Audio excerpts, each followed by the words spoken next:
Hello guys, today I'm going to show you how you can transfer data from Android to Android device. So in the first step, look for the Send Anywhere app on the both devices, install it and open.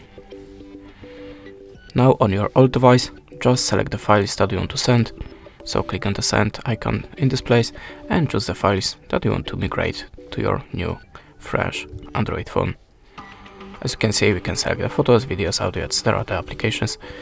So if you're ready, click on the send icon in this place and choose receive on your new Android device.